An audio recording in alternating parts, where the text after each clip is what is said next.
Hello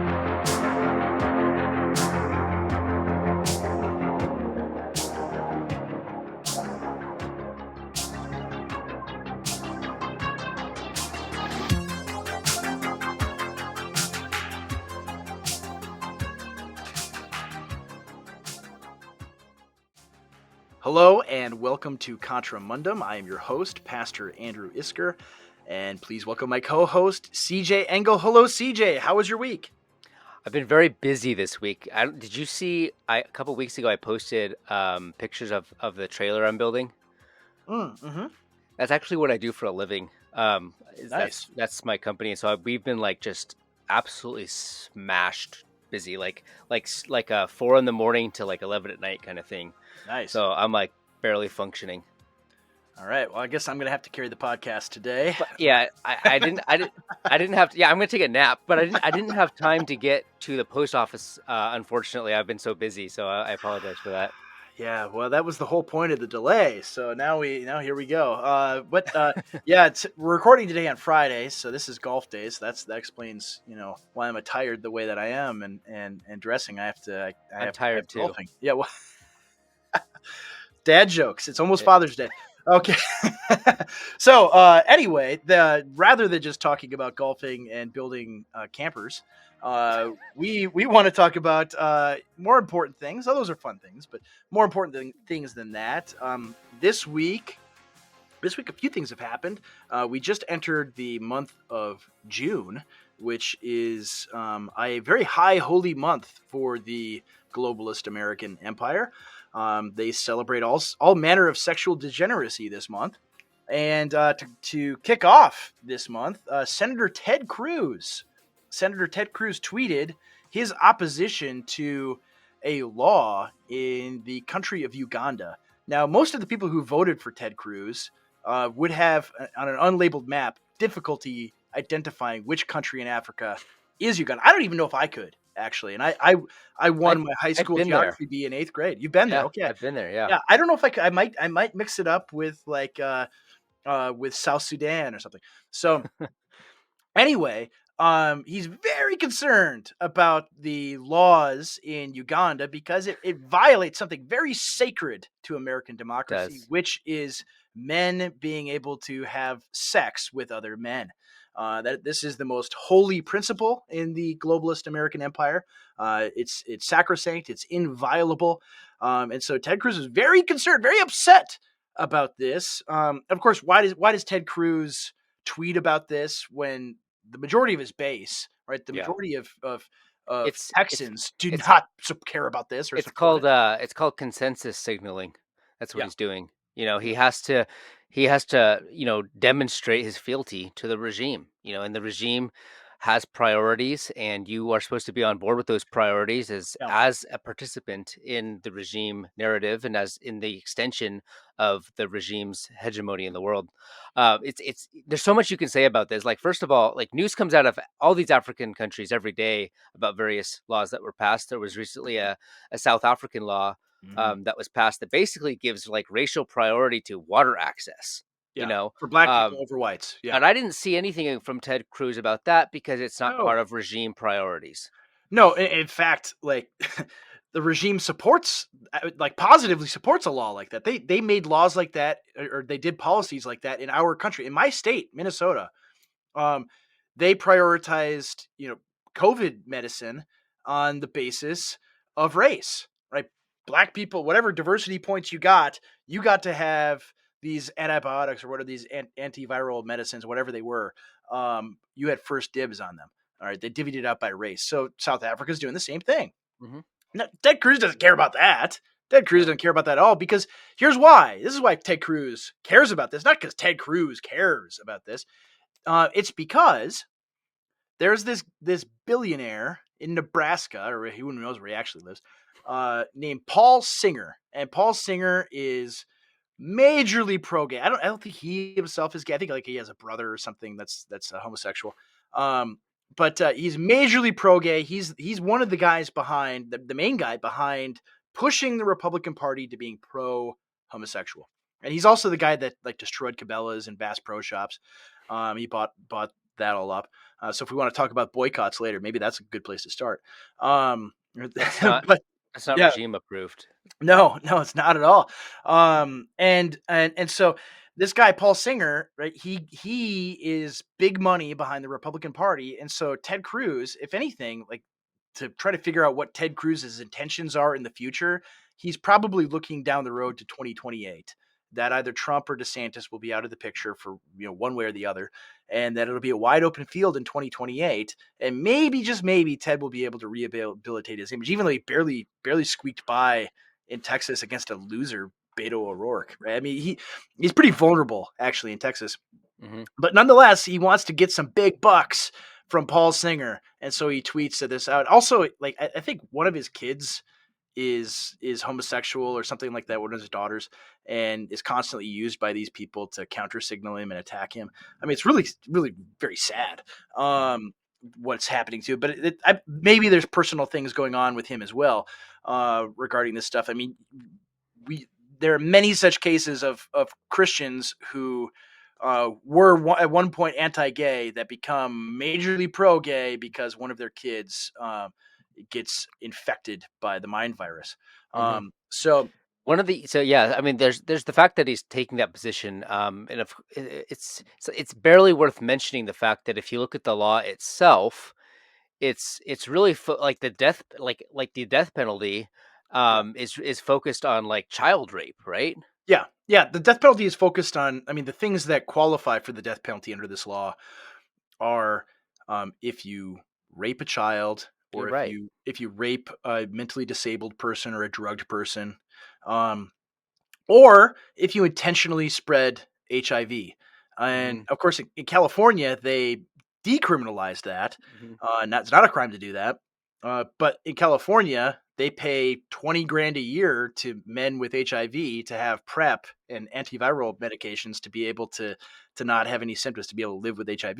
Well, Uganda is a very poor African country with a median income of a few $100. Mm-hmm. So they're not going to be able to fork out 20 grand in PrEP to every gay guy in Kampala that comes down with HIV. So that's and so intentionally spreading it is essentially giving someone a death sentence in Mm-hmm. sub-Saharan Africa. Mm-hmm. So it's a big deal to do that. And so all of these things are almost the same as American laws, right? When you come down to it, Mm-hmm. although we don't do the death penalty for rapists, and we should. Like, if you dig into the details of the law, most Christians would look at this, and if you get past the shock value of oh, they're gonna be executing gay people, right? You get past the headlines, you get into the details of it. It's a reasonable and sensible law by any standard. But one of the arch nemesis is that the plural? Nemesis. I don't Nemesis, yeah, I know. think it's nemesis of Contra Mundum podcast. Maybe number one. There's two of them. David French and Russell Moore. Well, Russell Moore has an opinion on the Uganda law, of course, right? He didn't have I thought James Lindsay was our arch enemy. Nah, he's just a dork. Okay. He doesn't matter that much. Russell Moore is actually, just downright evil. I mean, if James Lindsay said he was a Christian and was doing the things he did, okay, then we'd have much bigger problems. But Russell Moore is supposed to be this great Christian leader that everyone's supposed to follow. He's the spawn of Satan. So anyway, Russell Moore, he has opinions about this. It's interesting because here's the editor-in-chief of Christianity Today, and almost a year ago now, he didn't have an opinion about the Dobbs decision. Right? Mm-hmm. It took him like 2 weeks to even acknowledge that it happened. Mm-hmm. Maybe he was golfing. You're on a golf vacation. They just didn't have cell phone service wherever he was. But he didn't. He didn't have an opinion about that. But some country in the middle of nowhere that nobody cares about, that doesn't matter to anything. Yeah, Uganda is a totally unimportant country. They care greatly about the fact that they're gonna be executing homosexuals. Oh my goodness! And so he writes this big long column about it. Right? He writes this column Yeah. in his newsletter, but then he puts it in Christianity Astray as well, and entitled "Who Would Jesus Stone?" And the subtitle is "Don't pretend." Here, let's put it into the stream here. Don't pretend the Ugandan homosexuality law is Christian. And so let's dig into this article a little bit. Let's see what old Russell Moore has to say. In this day of social media mobs and troll-fueled extremism, it's not unusual for a politician to be digitally attacked for being too weak and not really one of us on a seemingly infinite number of topics. Even so, one might be surprised to see Senator Ted Cruz, R, Texas, not known for repudiating the far extremes of his base, labeled on various social media platforms as soft, weak, and compromising. Yeah, I mean, just as an aside, I mean, look at a picture of Ted Cruz and tell me he's not soft, weak, and compromising. Some even suggested that Ted Cruz was rejecting the word of God itself. Well, he quite literally was, right? He was, but we'll get to that. His radically progressive idea that Uganda shouldn't criminalize homosexuality and execute gay people, right? Just look at how Moore frames this, number one. Yeah. Right? Right. Takes the total liberal frame, the complete propagandized, fake, actually slanderous, quite frankly. It's a slanderous framing of this law. That's what he's doing. He is lying about this law, period. So going on.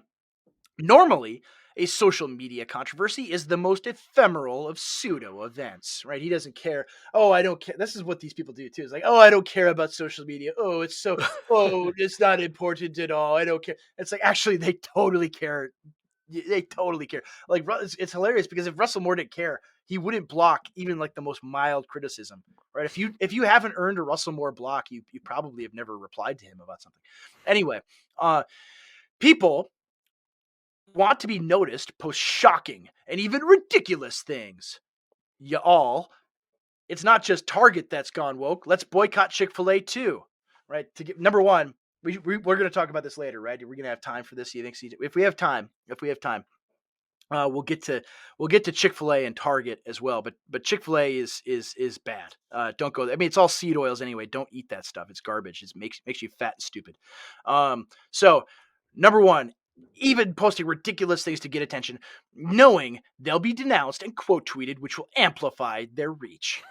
They think that retweets and followers will somehow give them the belonging and significance they crave. I mean, this guy, number one, he's so sick and disgusting. Like, the belonging significance he craves is being liked by the regime, right? Mm-hmm. That's his whole point of existence.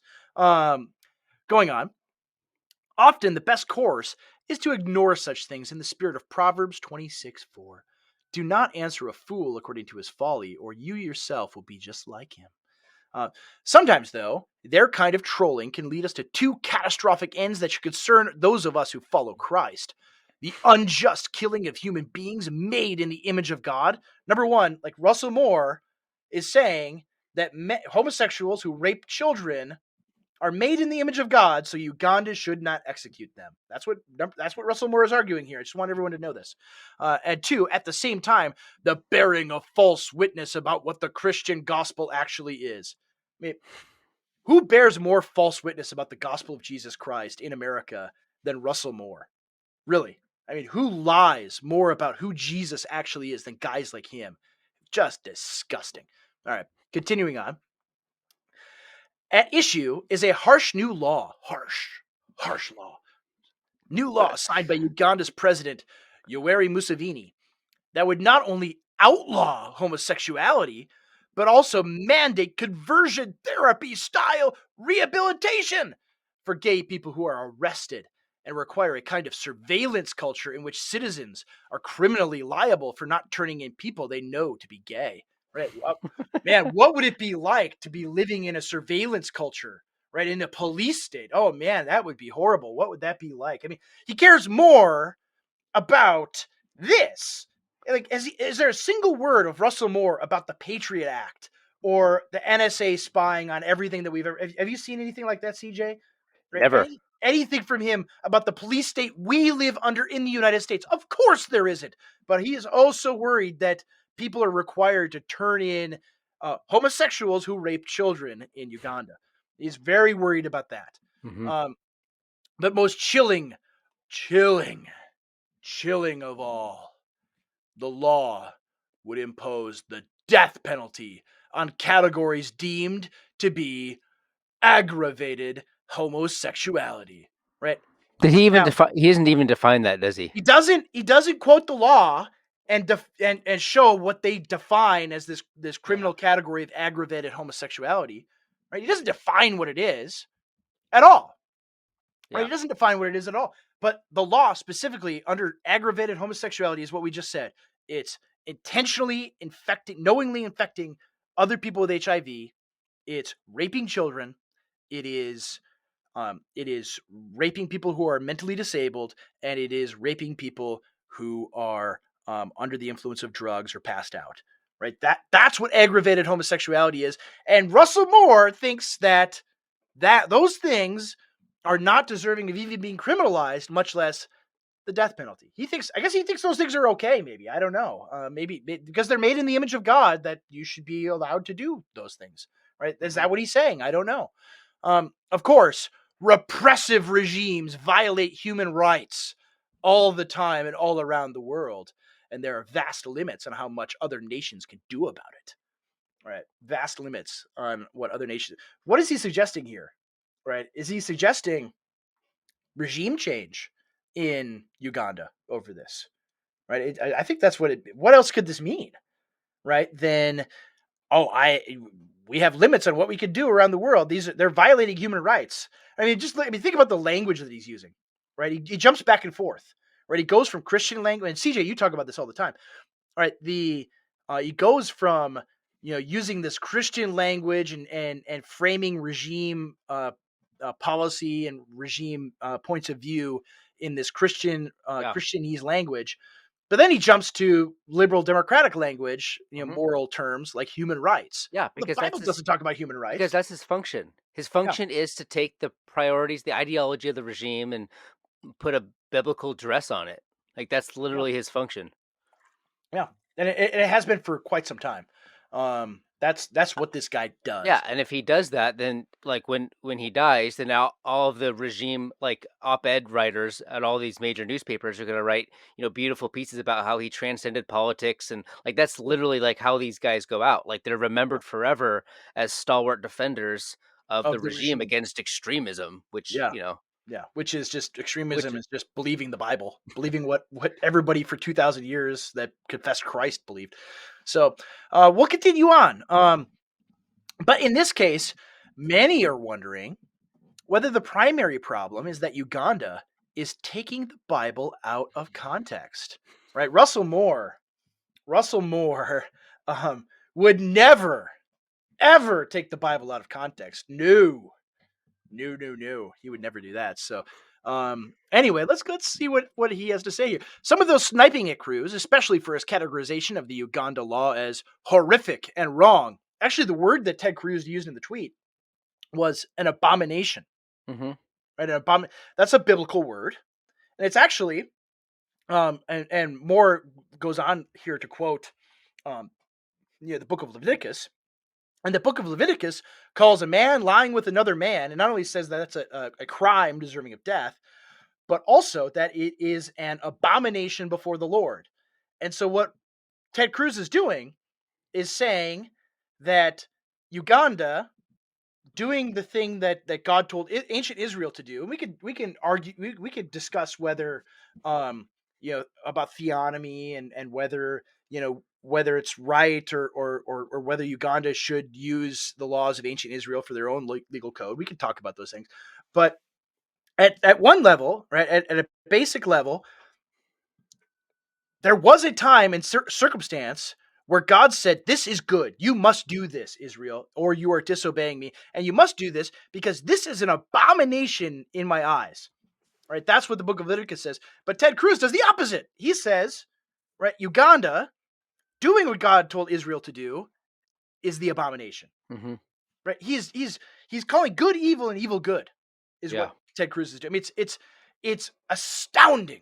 Yeah, I mean that's kind of what you're saying. Like we can make like technical arguments about whether the Mosaic law applies today in the same way. We can do it, but the idea that like something that God decided for that culture was an evil or an abomination is, as in the words of Russell Moore, like it is an affront to God.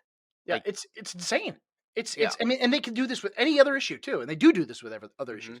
Um, and so he says, after all, they say, doesn't the Bible dictate that if a man has, quoting Leviticus 20, if a man has sexual relations with a male as one does with a woman, both of them have done what is detestable and are to be put to death. And Morris says, I am an evangelical Christian committed to the verbal. I mean, this is the bait and switch, the Mott and Bailey that these guys do. I am an evangelical committed to the verbal inspiration of the Bible, meaning I believe every word of it is exactly what God intended it to be by the power of the Spirit. I am also committed to the inerrancy of the Scriptures, that the Word of God speaks truthfully. Jesus' view of the Bible, Scripture cannot be broken, John 10:35, settles those issues for me.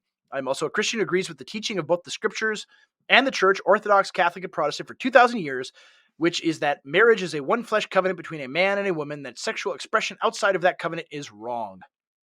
And yet my repulsion at the Ugandan state violence in this law is not despite those commandments, but precisely because of them. One does not honor the authority of Scripture if one obscures its meaning. Leviticus 20 explicitly condemns almost every form of sexual immorality, premarital sex, extramarital sex, and nearly every other kind of non-marital sexual expression. Sexual sins are included alongside occultic practices, necromancy, and the cursing of one's mother and father. Of course, this is consistent with the rest of the biblical witness, whatever one thinks of its authority. Yet the penalties of death that come with those violations are situated in the very specific context in redemptive history. God revealed that the theocratic civil code, as well as its punishment, was for a purpose: to separate his people from the rest of the nations, to prepare them to enter the inheritance of the land. To cite such passages of the Old Covenant civil law as a mandate for a civil state outside the covenant is a misrepresentation that doesn't fit with any historic apostolic teaching of Christianity. In fact, it's in line with those who would argue against the ethical content of the Christian faith by saying, yeah, well, if the Bible's true, we shouldn't eat shellfish either. Well, I mean, I hate this phrase because it's overused, but like, talk about a straw man. Like the entire structure of the Ugandan's law is to address like the particularities of like violent rape, I know. and like not one person is making the case that like the reason they're doing that is because of like the Mosaic. Like, is that even mentioned in the law? Of course not. No. They're making a political decision about political threats in Uganda. In fact, I think what's going on is it's part of like an anti like global homo Well, statement. I think they're that's what's happening. Like precisely, they are opposing the regime. Like, this is there's anti-American regime, global regime exactly. thing. This is the same thing that's happening like in Hungary and stuff. Their like, lines are being drawn, and they're saying we're not going to cross this specific line. We're not going to participate in the extension of the U.S. priorities toward homosexuality, and they're drawing these lines because what's going to happen in these African countries is there's going to be subversive elements, probably like perpetrated by the State Department and other U.S. interests and Yeah. nonprofits, and they're going to be pushing these trends. And I think Uganda and other like backwards cultures, they're front running it. So-called, They're yeah, so so-called backward. And I mean, they're going to the CIA is going to try to do a color revolution and a coup d'état in exactly, yeah. Uganda. Like, they're going to try to do this. They're not going to send Marines in there. That's not how they deal with these things. No. They might, I mean, they might send special forces to secretly assassinate people, stuff like that. But they're not going to like put boots on the ground and have an actual overt war. They'll just take out their leadership. That's what they'll do, or they'll try to do anyway. But the thing is, the people there, this is incredibly popular in Uganda Mhm. because the people there see that the United States, its main export is anal sex. That is what we promote across the world, right? What's the Ukraine war about? Well, it's about preserving the dollar and pushing NATO's dominance and keeping our fist in the mouth of Europe, just smashing their teeth in and continuing to dominate the Europeans. Um, but what else is it about? It's about pushing gay marriage on this very traditional Eastern European society in Ukraine. Like, that's what the war is about. And that is our policy. That's the American policy, to push this all over the world. And this is Russell Moore's way of, you know, uh, forcing evangelical Christians to accept it, to Mhm. accept the regime priorities.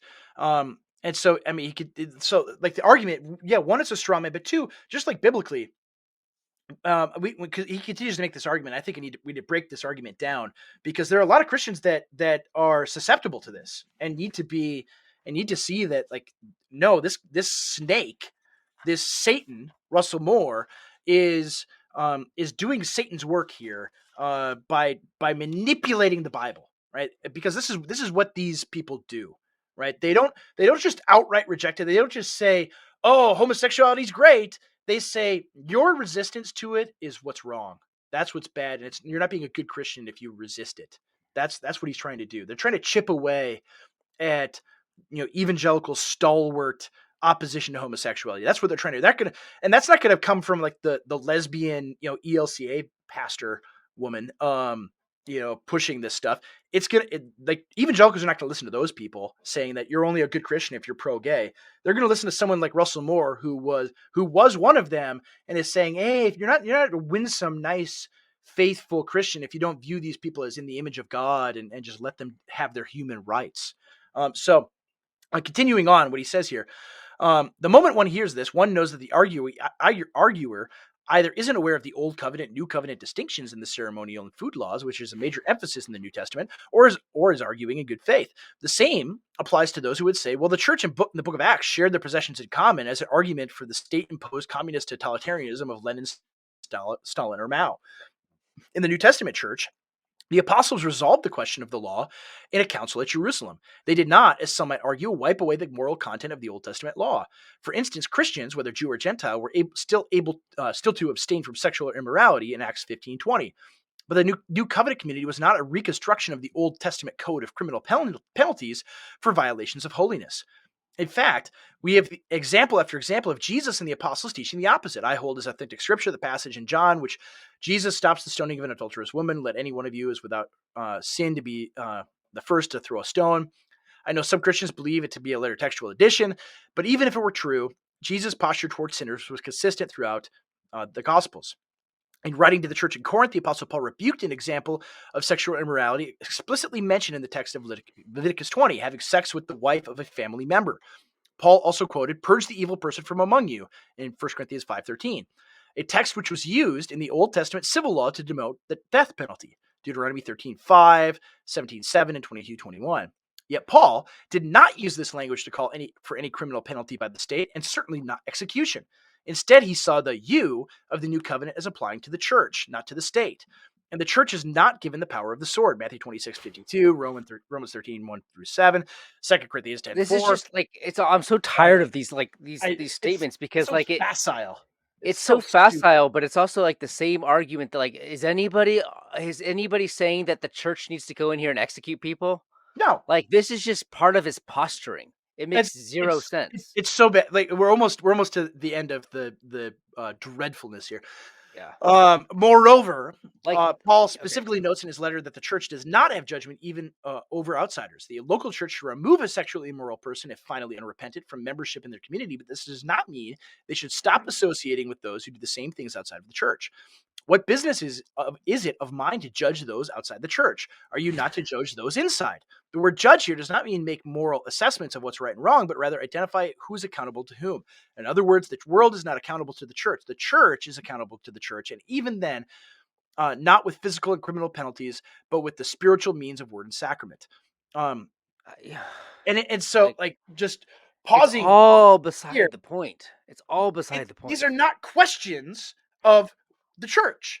These are questions of the state. Yes. What should the state do with regard to the problem of criminal degeneracy, right? And the question, I mean, we could talk about the theonomic principles and the law, right? You don't have to be a reconstructionist or a theonomist to recognize that homosexuality is a social contagion. Yeah, and it is sociologically destructive. It is destructive to societies through and through. And there are reasons why all human societies have had criminal penalties associated with the public promotion or public acts, being publicly gay. Like, there's a reason why there were anti-sodomy laws in America until the 1980s everywhere. For 1,000 years of Christendom. Like, he mentions the Catholic and the Orthodox and the Protestant traditions. Like, every single one of them would have endorsed. Yes.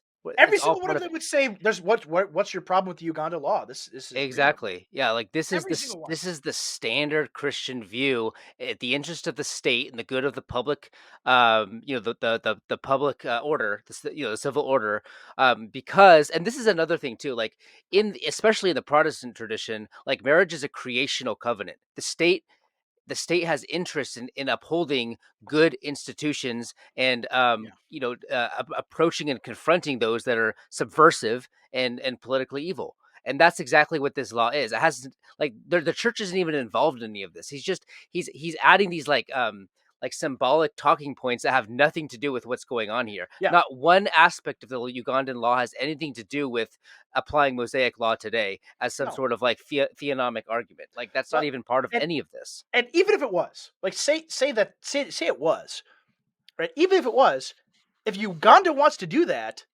they could go ahead and do that. Right? They could go That's ahead and the do that if they that's want. the other thing. Yeah, like what why is he standing up for this one particular country? And there's other countries that are doing this too. Like it makes Oh me yeah. think that we're about to, you know, spread some freedom over there is kind of what Yeah. I'm thinking is going to Yeah, happen. exactly. I mean, it used to be if a country had oil, we would spread freedom, but now it's a Yeah. country doesn't want their society turned into a giant Tinder meat grinder. That's what this is about. I mean, it's disgust. I mean, my disgust over this is multifaceted because he wants to conflate, right, when it's useful to him. He wants to conflate, right, Christian moral principles being applied to governance, to the state, right, Hmm. because it's always the question of, all right, when you talk about Christian nations and things of this nature, all right, the king becomes a Christian. Now, how should he rule? Right, the Hmm. king becomes, if Vladimir Putin became an evangelical Christian, and he calls me up and says, "Hey, Andrew, I really like. I saw your sermons. I really like them. What should I do? How should I rule my country? Hmm. Right? What should I tell him? Right? What should I tell? Well, you need to adopt post-war American liberalism if you want to be a real Christian, Vlad. No, like that's what Russell Moore would say, of course, but that's not what the Bible teaches. Right? The Yeah. Bible gives principles for how kings should rule. I mean, some of it, like when you think about theonomy and things like this, is all right. The Queen of Sheba comes to Solomon, and ostensibly is a believer, um, and she goes back to her country to rule it. Right? What is she taking back there? Right? I mean, she's going to read Moses and sit and meditate on Moses and think, well, why does God tell Israel not what these are this is an abominable thing? Right? I'm going back to Sheba. Maybe Sheba was Uganda for all we know. Right? I'm going back to Sheba, and what should I do now? Right? What should I allow homosexuality because, well, there's human rights, or should Hmm. I should I should I take what God did for Israel, these laws that God gave Israel, and try to discern the wisdom of God in these laws, in these moral laws of how kings should rule and how a society should be governed, and try to draw the moral principles from there that I can apply to my particular situation? Right? Because it's not, because it's a question between universalism and particularism, and Sheba is not Israel, right? In 1000 BC, but it still is a place that God has still spoken and given reasons for these laws. Like Russell Moore doesn't go into that, right? I mean, think about this too. It's like the same thing with Ted Cruz. God gives these laws, right? God gives these laws saying that homosexuality should be punishable by death, and modern people are horrified by this. But I mean, just think about Russell Moore doesn't ask the question, why did God give those laws? Right. Right? Why did God give those laws? Right? He Hmm. says, well, it's to separate Israel from the nations. Why? Yeah, but that makes Why? it makes it arbitrary. Like God came up Yeah, like here's 15 random things that will separate. Like you know what I mean? Like it's yeah. just It's like, if you want to be different than the Canaanites, you should like rip off your pinky fingernail or something, like just random stuff, and put yeah. blue polka dots all over your face. Like these are No, not random and arbitrary. he There's was a reason for this. communicating eternal principles through Yeah, these laws. this Yeah. there's true, like that's why you meditate on the law in the new covenant is not because we think you should just take control C control V the Mosaic law and just paste it right into the US Constitution. It's that there are truths from God about how he has created humanity, how he has built societies, that we can discern from this, because God wants, to use the late Tim Keller, to use a Kellerism, God wants human societies to flourish, right? He wants man to live and live well. He wants us to live at peace and in order, right? He's a God of order, not of chaos. And so why does God give this law? Because he doesn't want chaos. He wants men to live good, stable, productive lives. And homosexuality is destructive, right? Russell Moore doesn't say that. Not in one. I mean, all he says is, well, because the church has always believed this and the Bible says this, I'm bound to say that marriage is between a man and a woman, but I guess only really for the church is the other thing, right? Only Christians believe this, right? Non-believers shouldn't believe that. Just like, because it's a question of the entire society. It's like, I believe, raping children is bad. I believe it. First of all, because this is the thing the Bible teaches, that rape is bad. And the rest of society actually, still, for the most part, agrees with me. Now that this is coming to some controversy now, because some people want to groom children. But most of society still agrees that it's bad and wrong and is repulsed by it and believes that there should be severe criminal penalties for anybody that does something like that. But Russell Moore apparently thinks if you're a Christian and you believe that, right, you shouldn't be judging those outside the church, and you shouldn't be pushing for laws to criminalize pedophilia, because who are we to judge those outside the church, right? That's his argument here. Yeah. That we can't make moral judgments outside the church and say that there should be laws governing a society as Christians. That's what he's saying. I mean, it's preposterous and disgusting. And this man is evil, evil man. So let's keep reading what he says. This evil man. The revered late Presbyterian biblical theologian Edmund P. Clowney noted the disastrous consequences of those who use the Bible without being able to situate its texts in the redemptive historical context, right? Which in Russell Moore speak means those who aren't able to say that these moral principles that God has given are something other than arbitrary, right? In fact, he said that using the Bible as a collection of moral examples unhinged from the broader story of God's purpose to sum up everything in the crucified and risen Christ leads to a situation in which biblical history is a chaotic jumble. Those who find only collected moral tales in the Bible are constantly embarrassed by the good deeds of patriarchs, judges, and kings, he wrote, in preaching and biblical theology. Surely we cannot pattern our daily conduct on that of Samuel as he hews Agag to pieces, or Samson as he commits suicide, or Jeremiah as he preaches treason. Dreadful consequences have ensued when blindness to the history of Revelation was coupled with the courage to follow misunderstood examples. Clowney wrote, heretics have been hewn in pieces in the name of Christ and imprecatory psalms sung on battlefields. Well, hold on there for 1 second. I don't disagree. I mean, not where he deserved, number one. Number two, there is nothing wrong with singing imprecatory psalms, ever. Right? God gave them to us for a purpose, for a reason. And if you're fighting an enemy, you should sing those things, right? Because what is war? War is your nation saying that this other nation deserves the death penalty for whatever they did, and you are carrying it out.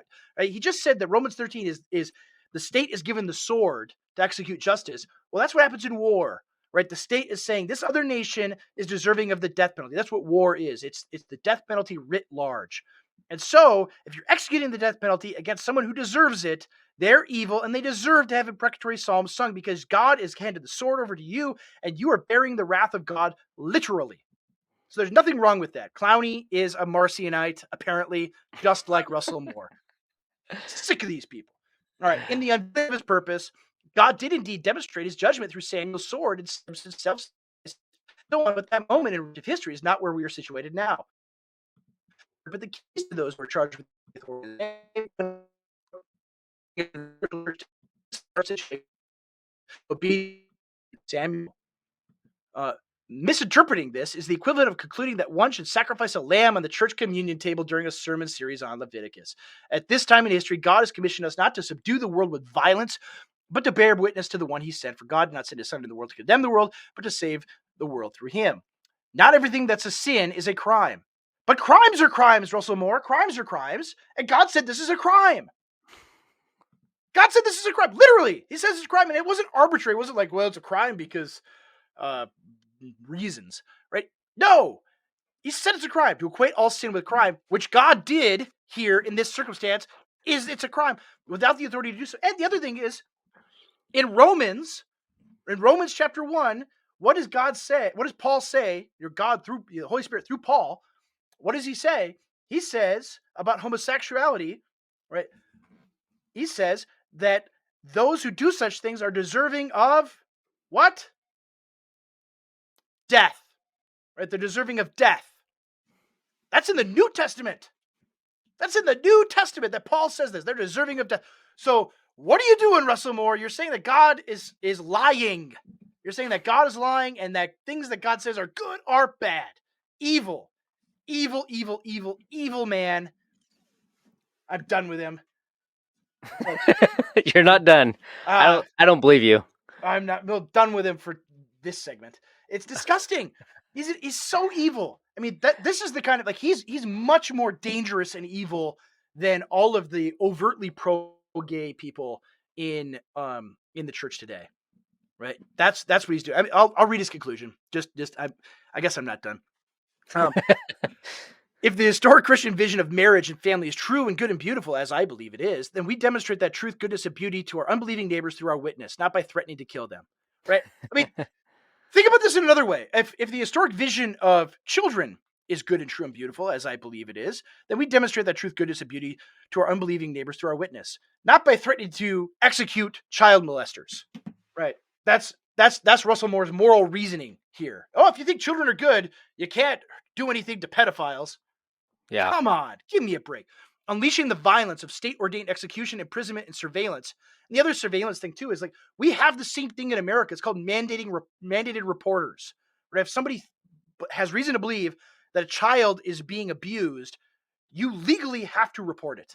Yeah. That's the same thing that Uganda has here. Right? Surveillance on gay and lesbian Ugandans is a condemnable act of authoritarianism and a violation of the self-evident.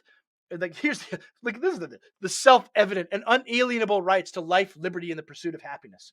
So what Russell Moore is saying is that the Declaration of Independence is about sodomy, is about anal sex. Right? That's what he's saying. When we read the Declaration of Independence, on July 4th, when you read that and get weepy about America and what a wonderful place it is and so forth. And you read that line by Thomas Jefferson that all men are created equal and we have these unalienable rights to life, liberty, and the pursuit of happiness. Just want you to know that Russell Moore thinks that's about anal sex. That's what he thinks it's about. Right? To do such a thing is a matter of power, not of conviction. It demonstrates not a commitment to the Bible's authority, but a rejection of it. Call it what you will, but don't for a minute call it Christian. This guy is a snake. He's disgusting. May God smash his teeth. There's an imprecatory prayer right there. All right. What do you think, CJay? I've gone on long enough. I'm stewing over here. I know. I just got back from the post office. I put your gum in the mail. So, I don't think there's anything I can add. I mean, my point of emphasis, is more on just like the complete convenience of his entire argument, like how well he thinks the Bible lines up with like the priorities of like liberal democracy. Right, like that's the point. I didn't see him talking about bearing false witness and like demonstrating the love of Christ when it comes to things like Kyle Rittenhouse, because he, you know what I mean, like yeah. Not every sin is but like he has nothing but disdain from those types of people in those situations. But like this is what he's going to get all worked up about, and I think at the end of the day, it's just you can just describe it as like that's his function. His function is to take the priorities of the regime and put a Christian garb on it. Like that's just it. But the thing that I don't want to say discourages me, because I'm anti-Spenglerian on this podcast. I have optimism. Is that there are so many evangelical pastors and the majority of evangelical leadership, and this is the thing I've talked about this week, online, is that most of our institutions are completely corrupted. I don't know if all of our listeners and viewers are paying attention to the stuff going on in the LCMS over their catechism and how their people are doxing laymen and and they're circling the wagons to defend this catechism that is at the most charitable, extremely unclear, and at worst is minimizing pedophilia and equating it to any other sexual sin. They circled the wagons to defend it, and they're attacking anyone as an evil, alt-right, racist, Nazi troll. I mean, just like Russell Moore is doing. Right, he's saying that anybody who is attacking Ted Cruz over this is an evil, alt-right, racist, Nazi troll, rather than people that are justifiably upset about it, feeling betrayed about it. I mean, it's interesting because we've been talking about DeSantis and Trump and everything else, but it's really funny. All the people who were the biggest bobos for Cruz in 2016 thought he was the greatest thing since sliced bread. Here's an evangelical Christian, one of us, who's the anti-Trump candidate. Well, look at him now. Yeah. Right. I mean, that's all of these Republicans who are oh so holy, these wonderful Christian men, secretly are, and not so secretly, are horrible people. Right. They're really terrible. And I would much rather have an honest scumbag like Trump. Right. I mean, at least he's genuinely not a good guy, and we all know it. He doesn't make any bones about it. But more seriously, though, I look at this and I see most of our leadership in evangelical churches, from the denominational level on down, seminaries, the people of major influence in denominations, are just like Russell Moore. They think all this. They all think the same way. They all observe the same priorities that Russell Moore does, and we can't continue this way. And this is the thing that I've argued. Like my church, for example, is independent. It's an independent. We'd love to be in a denomination. I'd love to have a denominational structure and have accountability over our church and things like that. But where like most of the denominations we can't join because I'm opposed women's ordination, and so that takes out about 3/4 of them. And then after that, then you get into more particular issues of theology and so forth, and you keep whittling down the list. And now we're repulsive to almost all of them. There's only a handful that we would fit in. And so all this is to say, most of evangelical institutions are completely either overtaken by our enemies overtly, like guys like Russell Moore, or they're full of cowardly weaklings that passively submit to this stuff. Right? There aren't any. There's not a single. I mean, name one where you have a bold leader opposing these things, right, and fighting culture war. Right? None of them do. They're all actively against culture war. Oh, we're not like those horrible evangelical Christians, right? So where are people supposed to go? The thing that is encouraging, extremely encouraging, is that there are tens of millions of evangelical Christians who would call themselves, or say, oh, I agree with Christian nationalism, right? Or who just say that they're traditional Christians who believe all the same things we do, that are active participants in the culture war. And they don't have any leaders at all, or hardly any. They're sheep without shepherds. And so like the opportunity, I mean, if you look at it from like a market dynamics perspective, right, there's a huge niche to be filled of leadership that does not exist currently. That our people need leaders. Our people need institutions to lead them. We need to build institutions. And so my encouragement to people is, like, if you're in these denominations, keep fighting. I mean, don't just surrender. That's one thing I think people misunderstood from me. Don't just surrender and give them over to the bad guys. Keep fighting. Make them kick you out. Do a Machen. But I don't. think like Ryan Turnipseed, Yeah. that's exactly what he's doing. Like he's making a splash. He's demonstrating to the layman that actually your leadership is corrupt. Actually, they are working against you. Actually, they don't have your best interest in mind. Actually, they do have the priorities of the regime at the forefront of their own agenda. And maybe we'll have. I mean, Ryan is a friend. Maybe we'll have him on the show down the road this next month to cap off the regime's liturgical month of June. But it's something where, I mean, there's a fight ahead in these denominations, and the leaders that distinguish themselves. I think, Foster had a tweet about this. There were a lot of churches, ironically, like the LCMS was great on COVID. Like they fought the state and everything. They did all sorts of lawsuits. In my state, they did. But they're horrible on everything else.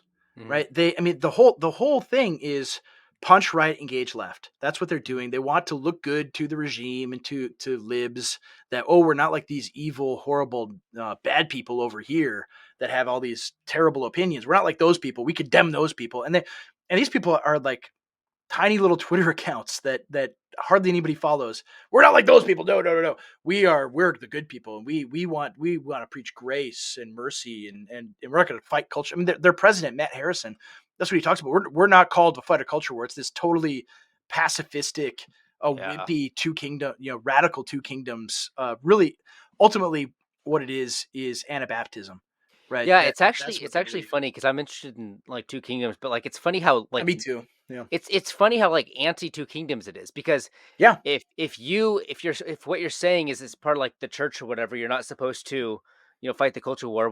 But if you believe in two kingdoms, aren't you also part of the created order? Yeah. Yeah. Like It's it's part so of the other like kingdom too, man. Like, yeah, I don't get. Yeah, it is funny that these people have a two kingdoms view. That's why it yeah. should be seen as like a radical modernist Anabaptist two Yeah. kingdoms. That's ultimately what it is. Like Yeah, they I don't don't. I believe seriously that don't get God that has because any authority. when I think two kingdoms, and people can say the church doesn't have the keys, like I'm sorry, it's like the church doesn't have the authority to wield the sword, right? Okay. Like, but Yeah. okay, there's also another kingdom. What is that supposed to do? Well, Like it's they, funny, like even theonomists, they don't believe that the church has the authority to wield the sword either.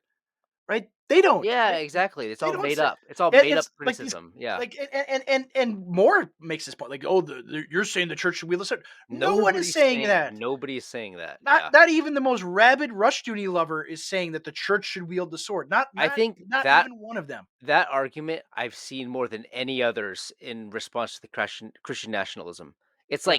like it's a constant reminder and like flashing neon lights that we haven't read the book, we haven't done the reading, we Yeah. haven't paid Yeah. attention to what they're saying at all. Oh, they don't Yeah. do any of the reading. They don't pay attention to any of these things. They are very. I mean, because the entire shell game that they have is this Anabaptist, radical two kingdoms idea that the church is just over here, and we're supposed to police ourselves culturally and judge the church, but we just keep our head in the sand when it comes to everything else outside the church, and we don't have anything to say about that. We just got to stay silent and be and what we do is by loving our neighbor and showing them a good example. That's how we deal with this stuff, Yeah, right? they're Anabaptists. Yeah, They're that's it. Anabaptists. Ultimately, that's what it is. You Yeah. can't say like, and then yeah, the king converts, and you say, well, good luck, man. I don't know what to tell you. Well, That's their yeah. whole perspective. The implication is that like if the king converts, then they're supposed to shut down the state, like shut down society and just walk away. Yeah, you're It's supposed to. just Yeah, you're just yeah, be because you're Christians not now. allowed to take action. Because if you Yeah. take action, you're not being loving to your neighbor. Like it's just like the Yeah. same old. Yeah. Oh, it's ridiculous. And so I think, going forward, like the future needs to be like the churches that are bold need to get themselves kicked out of these denominations if they can and form new ones, build new ones. I mean, I talk to friends all the time that are in all sorts of different, theological traditions than I am. And I mean, I have, you know, Roman Catholic friends, Eastern Orthodox friends. I have charismatic friends. I have dispensationalist friends that are you know, all much, much, much closer to my perspective on most things than people who are Presbyterian and Reformed and believe literally every single point of doctrine that I do. Hmm. It's uncanny. I mean, that's the way it is for so many of us, right? People they would argue. I tell my Roman Catholic friend, like, you would if you were in power, you would burn me at the stake. But we agree on all this stuff. Otherwise, and he's like, he jokes with me. He's like, we would just put you in the stockade, until you recant. Uh, but no, that this is the reality of where Christendom is at today. Is the people that actually believe the Bible and believe in Jesus and believe the whole Bible, believe the whole Christian tradition. Russell Morris says he does, but what he actually believes is the teeny tiny little bits that the regime allows him to believe. Yeah. Right. He's Of not going to course. believe the parts that would get him removed as head of Christianity Today, or Hmm. from the Ethics and Religious Liberties Council, or whatever it's called, for the SBC. He wouldn't believe those things, right? That would cause him to suffer and lose something. No, he's an apparatchik, a political operative. He's a snake, right? Hmm. That's what these people do. And so these institutions we have are so corrupted. I don't think there's a reforming that is could possibly take place, other than if a Caesar comes in and just puts all these people in jail. Like Mhm. really, that's the only way the church is going to get reformed. It seems like, or if there's just a radical economic collapse and all these things fall apart, and we don't want that. I mean, I don't want these things to take place. You think that's what's going to happen? Is the dollar will fall apart and that'll No, just I be don't. No, no, and no, no, then no, I and then don't. profit. you know, no, I know you don't. No, no, no, no. I'm messing with you. I'm not a Peter Schiffite. Yes, right. Yes, yeah, I know. But that ultimately, like that, I think that those are that the institutions that we have are beyond repair. I mean, that's what it comes down to. Um and if we and the question of strategy is, if we have all of these people, tens of millions of Christians that want to learn these things, want Christian leaders who are not afraid to address culture, um then we need to build it. We need to build those things. We need to build these institutions. Some of it just might be your church becomes independent, then it associates with all these other churches, and eventually build a denomination around these shared principles where you say, we're not going to argue over baptism. We're not going to argue over like you believe that, we believe this. We treat each other as Christian brothers. We're not going to have these fights. But we agree that Uganda is doing nothing wrong. Stuff like that. Like, Yeah. Uganda did nothing wrong. The globalist American Empire is doing everything wrong. We oppose it just like they do. And you agree over these shared principles that we need to fight this stuff like that. Those are the institutions that need to be built, and we need to continue to build. And that should be our prayer and what we long for. Because I mean, if you actually, and this is why the regime is, we talk about this a lot, why the regime is terrified of Christian nationalism. There was this report from the DHS that they're like infiltrating churches now, and they're very worried about domestic terror, even though literally every single one of us says we're nonviolent. Don't get psyoped into some stupid thing by the FBI. Don't do violence. That's wrong and bad and evil. Don't do it. Don't do it. Don't do it. If you're listening to us now, don't get tricked by some FBI agent into doing something evil and stupid. Right? Don't do it. Right? It's clear that like they're trying to gin up something. Right? I mean, you see this with the Indian guy who drove U-Haul into the White House fence. Yeah. And then they laid out this Nazi flag for a photo op. We need better psyops, man. We deserve better psyops. I think so. They're really not sending their best. And so like they're trying to gin this stuff up, and so don't take the bait, don't fall for it. But what they do want to do this because they genuinely are afraid that tens of millions of evangelical Christians who are not going to bend on this issue ever. They're not going to. I mean, as much propaganda as they devote to it, as much social pressure and economic pressure as they devote to it, there still are tens of millions of sincere, faithful Christian people who are not going to submit to the regime. And that's what scares them. And what scares them the most is if they actually get organized and have leadership to oppose the regime in tangible ways. And that, I mean, that leads us to like the discussion of boycotts. Like things are actually, like boycotts are actually working. For the last 20 years, we haven't worked. And I think there's economic reasons for that because, right, if giant global corp can just go to the Federal Reserve and get free money anytime it wants, it can kind of do whatever it wants. And all of these global corps are just accounting entities anyway. Like Bud Light and Target and whatever else. They're numbers on a spreadsheet, right? So they're assets on a spreadsheet that just get shifted around by big finance.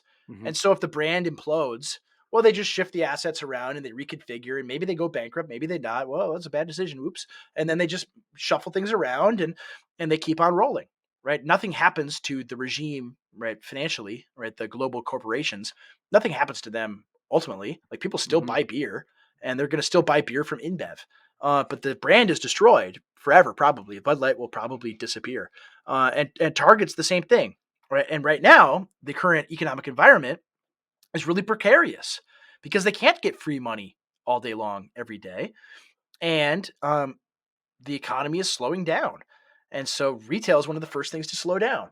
And if a retail store, which they all operate on very thin margins, if they start to lose a significant part of their customer base, because I mean, what you had is all these suburban moms who they're not culture. These suburban moms are not culture warriors, right? They're not thinking about this stuff all day. They don't obsess over it. But the suburban moms, unless they're absolute psychopaths, they care about their children, and they don't want their children sexualized. They don't want swimsuits to tuck your testicles and penis in, right? They don't want girls' swimsuits for that purpose, right? They're repulsed by it, actually, and so like people who are the furthest women who are the furthest thing from cultural warriors hear about this and see what they're clearly and obviously trying to present to their children, are outraged, and they lose them as customers forever. And it's a great thing. It's a wonderful thing. Like they've lost this week, apparently they lost like $10 billion. And so the thing to understand with this is that you can't just do these mass widespread boycotts, right? Like this is one of the things like the last few days that these progs, these libs, these commies have pushed is, oh, well, you're going to have to boycott all of these companies that have the rainbow in their logo now for the month of June. It's like, no, you don't have to do that, right? You just have to take the perspective of a pack of wolves or a pack of a pride of lions, ironically, a pride of lions. And you just find the weakest part of the herd. Right? You find that weakest little animal, right? He's got a little gimpy leg, right? The little wildebeest is, the target wildebeest is just gimping around out there, and then the wolves pounce and attack and kill it and just rip its throat out, right? That's what you got to do, right? You got to one by one pick them off. That's how you take down a herd, right? You don't just attack the entire herd because you're never going to take an animal down. You go one by one, and so that's what's happening. The little Bud Light wildebeest, right, was all sickly and dying, and then you rip its throat out, right? Then you go after the target wildebeest. And then and Major League Baseball, that's another one. Like out of all the big sports, that's the weakest one out of all of them. You don't go after the NFL because they got money for days, right? Mm-hmm. You're not going to take down the NFL. They're the most popular sport in the world. Maybe after soccer is probably higher than that, but Premier League soccer. But regardless, right? You don't go after the NFL, right? That's the big money maker. But Major League Baseball is bleeding support. Mm-hmm. Like they have to do all these stupid gimmicks like a pitch clock and things like that to get people to watch their games. And they're dying, right? They're absolutely dying. And so you go after Major League Baseball, right? Because they do this disgusting perpetual. I mean, you see the videos and things from this drag queen group that mocks nuns. It's horrible, terrible. And it's outrageous. I mean, it's truly outrageous, right? You go after Major League Baseball, right? And I mean, you've had examples of great courage, but also cowardice. You had that pitcher from Toronto this week. I don't know. Did you see that, CJ? The pitcher from Toronto who, right? He posted like in support of the Target boycott, and then Toronto is this, capitulated, right? Toronto makes Minneapolis look like a small town in Iowa, right? That's how bad Toronto is, and so they eviscerated this guy, and he buckled. Yeah. All right, but a pitcher for the Dodgers didn't. And he put out a statement and said, "No, I'm not supporting this. I oppose this. My own team." Has he had any consequences yet? I don't believe he has. He's on the disabled list. They don't call it disabled list because that's not politically correct. They called it some other stupid name. But he's recovering from surgery or something. So he hasn't been cut by the team or anything like that. Right. But we'll report back when it happens. But Major League Baseball took down their little pride logo yesterday, and they switched it back on their social media to try to hide it. Yeah. And so it's interesting. Yeah, it's interesting that there's some repercussion, but what they're trying to do is like, oh, we'll tamp it down a little bit. We'll just make it go away. But I think people have much longer memories. You can't make it go away. Yeah. This is one of the main mistakes. It's like, okay, they did what we wanted.